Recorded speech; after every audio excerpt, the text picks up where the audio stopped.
Bonjour à tous, ça vous est sûrement déjà arrivé que votre chat fasse pipi en dehors de la litière, une fois, deux fois, bon vous allez me dire, les accidents ça arrive. Mais au bout de la troisième fois, on commence vraiment à se poser des questions parce que c'est pas normal. Alors il peut soit s'agir d'une raison comportementale, soit d'une raison médicale. Mais avant de rentrer dans le vif du sujet, je voudrais juste rappeler deux points importants. Le premier, c'est que je ne suis ni comportementaliste ni vétérinaire. Donc si vous avez le moindre doute avec votre chat, s'il vous plaît, appelez votre vétérinaire. N'allez pas sur les réseaux sociaux parler à je sais tout mieux que tout le monde. Non, appelez votre vétérinaire, ce sera vraiment la personne qui sera la plus apte à répondre à vos questions. Le deuxième point, c'est qu'il ne faut jamais gronder son chat quand il fait ce genre de choses. Il ne faut pas non plus le punir physiquement et encore moins lui mettre le nez dedans comme on peut lire parce qu'en fait, il ne comprend pas. Tout simplement. Vous allez augmenter l'anxiété qu'il a, il va avoir peur de vous et vous allez faire qu'aggraver le problème. Après cette mise au point, on va définir ce qu'est le marquage urinaire. Pour ceux qui ont déjà vu mes vidéos précédentes, vous savez que le chat a différents territoires dans la maison qui s'accapare et qu'il va marquer à l'aide de deux types de marquage, le marquage olfactif et le marquage visuel. Entre autres là, ce qui nous intéresse, c'est le marquage olfactif. Donc ce sont en fait des phéromones, donc des substances chimiques qui sont émises et captées par le chat lui-même, de façon à ce que le chat reconnaisse son environnement, qu'il se sente bien et en sécurité. Dans ces marquages olfactifs, on retrouve forcément le marquage urinaire. Il est important de discerner la différence entre le marquage urinaire et l'élimination car tous les deux ont une cause différente et forcément un traitement différent. En ce qui concerne le marquage urinaire, votre chat va d'abord renifler une zone verticale et effectuer un phlémène. Vous savez, c'est quand ils retroussent leurs lèvres qui sont un peu bébêtes comme ça. Parce qu'en fait, ils sont en train de sentir des phéromones qui ne sont pas forcément les leurs. Et du coup, ça va un peu les stresser. Ils vont donc se retourner, bomber le dos, être bien droit. Puis vous savez que la petite queue là qui frétille. Et ils vont émettre quelques gouttes sur la zone verticale, puis se retourner et sentir. À ce moment-là, ah oui, en fait, c'est bien mon odeur, c'est bon, c'est chez moi. Et hop, ils vont vaquer à leurs occupations. L'élimination, en revanche, le chat va peut-être faire des pétouilles à un certain endroit. Il va s'accroupir et émettre une flaque d'urine assez importante. Et du coup, il va essayer de, de recouvrir en fait la flaque d'urine comme s'il était dans sa litière. On va parler des raisons comportementales. La première, c'est si votre chat n'est pas stérilisé et qu'il atteint l'âge de 6 mois, il va commencer à marquer. Et là, je vous en ai déjà parlé dans la vidéo sur la stérilisation. Si ce problème se produit, il faut absolument stériliser votre animal. Comme ça, vous n'aurez plus ce souci-là. La deuxième raison, c'est qu'il peut y avoir un changement dans le territoire de votre chat. Que ce soit une nouvelle peinture, un nouveau meuble, un déménagement, l'arrivée d'un bébé. Tout ça, en fait, va perturber les petites habitudes de votre chat et il va commencer à stresser. Et donc, il va marquer pour essayer de se rassurer. Mais c'est aussi à vous de le rassurer. Vous pouvez utiliser pour ça les phéromones de synthèse comme le Feliway, je ne sais pas si ça vous dit quelque chose. Vous l'avez sous forme de diffuseur et sous forme de spray. En général, ça marche bien, mais bien évidemment pas chez moi. Hein, comme je vous l'ai déjà dit, mes chats sont spéciaux apparemment. Sinon, il y a aussi les fleurs de bac que j'avais essayé. Donc c'est des plantes tout simplement. Et moi, je mettais des gouttes dans leur gamelle d'eau.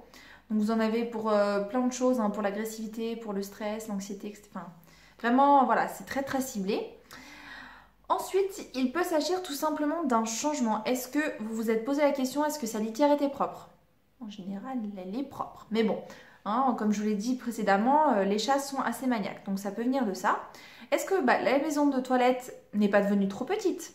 Il y en a certains chats qui sont un petit peu imposants, on va dire, et qui en fait se sentent à l'étroit et du coup, ça leur va pas. Donc ils vous expliquent qu'il y a un souci avec ça. Est-ce que vous avez changé de type de litière? Et oui, comme je vous l'ai dit dans ma vidéo sur le type de litière, il n'y a pas que vous qui choisissez, c'est aussi votre chat. Ça se trouve, en fait, vous avez changé de litière et tout simplement, ça ne lui convient pas. Est-ce que vous avez changé l'endroit de sa litière?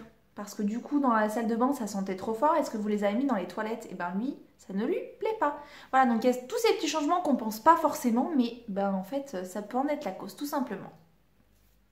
Je vais en profiter pour vous parler de mon expérience avec Boo. Alors Boo qui est mon premier chat, c'est un chat qui est hyper stressé. Je ne sais pas de quoi, je ne sais pas pourquoi, mais c'est un chat qui est vraiment très stressé. Et au début, voilà, il marquait beaucoup, il marquait tout le temps partout. Une fois, deux fois, je nettoyais, mais au bout d'un moment, je me suis dit, mais c'est pas normal, il y a un problème. Et c'était vraiment pendant une période. Et c'était souvent au changement de saison, que ce soit le printemps ou l'automne. Voilà, je sais pas, ça le stresse énormément. Du coup, ben, comme tout le monde, j'ai essayé le Filiway, j'ai essayé le Zilken, j'ai essayé les fleurs de bac. Enfin voilà, j'avais essayé pas mal de choses qui n'ont pas fonctionné. Donc voilà, je suis allée voir mon veto et je lui ai dit, il y a un souci. Mon chat, il a un problème, j'ai essayé plein de trucs, ça ne marche pas. Et on l'a mis du coup sous antidépresseur. Donc le Clomicalm, je ne sais pas si ça parle à certains. Alors quand elle m'a parlé d'antidépresseur, là j'ai un peu stressé, je me suis dit non mais je vais pas mettre mon chat sous antidépresseur quand même. Et en fait, j'avais cette appréhension parce que je me disais mais un chat sous antidépresseur, ça se peut vraiment ou pas? Oui, ça se peut. À la base, c'est un médicament qui est pour les chiens, donc c'est pour ce qui est l'anxiété de la séparation ou des troubles obsessionnels, etc. Et chez le chat, en fait, on l'utilise surtout par rapport à des troubles du comportement et notamment les marquages urinaires. Alors, ça se fait pas en une semaine, c'est sous forme de comprimé et on a généralement des résultats au bout d'un traitement de 3 mois. Et c'est vrai que moi, bon, la première semaine, il a fallu trouver le bon dosage. Donc la première semaine, c'était pas ça et je commençais à baisser les bras. Je me suis dit non mais c'est bon, je lui donne des cachets, ça marche pas. Mais finalement, la deuxième semaine, c'était... Il n'y avait plus de pipi à nettoyer. Et on le sentait apaisé, il était beaucoup plus calme.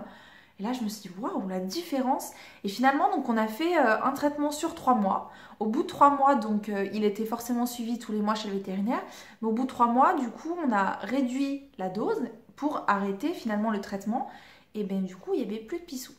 Et dès que ça recommençait, donc à ces changements de période, dès que ça recommençait, j'appelais mon vétérinaire et hop, on le remettait sous traitement. Donc, on a fait ça à peu près pendant 2 ans. Et je touche de la peau de singe. Ça fait bientôt 1 an qu'on ne lui a pas donné de traitement et en fait, ben, je sais pas, il s'est régulé tout seul, il a appris en fait à être moins stressé par rapport à ça et voilà, donc j'en suis vraiment contente. Pour les personnes qui hésitent à donner ça à leur chat, faites-le parce que déjà c'est mieux pour eux, parce que c'est vrai que ça les apaise tellement qu'ils sont beaucoup plus zen. Du coup, ils sont moins stressés. Et puis pour vous, ça vous évite de nettoyer tout le temps le pipi. Et puis c'est vrai que l'odeur d'urine, c'est assez fort. Donc voilà, donc moi j'en suis vraiment très contente et vraiment je suis satisfaite de lui avoir donné. Bon allez, j'arrête de raconter ma vie, maintenant je vais vous parler des raisons médicales. Il se peut que votre chat fasse pipi en dehors de la litière pour vous prévenir que quelque chose ne va pas. Et il va associer la litière à ses problèmes. Du coup, c'est pour ça qu'il va aller uriner ailleurs. Sauf que le problème n'est pas réglé. Ça peut être une cystite, ça peut être des calculs urinaires, des infections urinaires, une diarrhée, une constipation, enfin bref, toutes sortes de choses médicales, mais que vous ne voyez pas. Donc c'est pour ça, il faut absolument appeler votre vétérinaire. Pour l'avoir vécu, l'état de votre chat se dégrade super rapidement. Donc vraiment, dès qu'il y a un souci, appelez votre vétérinaire. Et c'est pour ça qu'on vous dit que c'est important de connaître l'état normal, entre guillemets, de votre chat. Comme ça, dès qu'il y a un souci, hop, tout de suite, vous le remarquez et appelez votre vétérinaire. Ça coûte rien d'appeler. Hein. Vous appelez, vous dites voilà, mon chat, il est comme ça, comme ça, comme ça. Et là, à ce moment-là, le vétérinaire va vous dire ok, venez tout de suite ou non, attendez. Voilà. C'est vraiment ça. Il ne faut pas aller sur les réseaux. Oui, mon chat, il n'a pas fait ça aujourd'hui. Ou...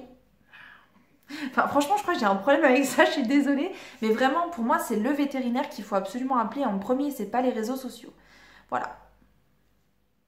J'espère que cette vidéo vous aura aidé et vous aura éclairé.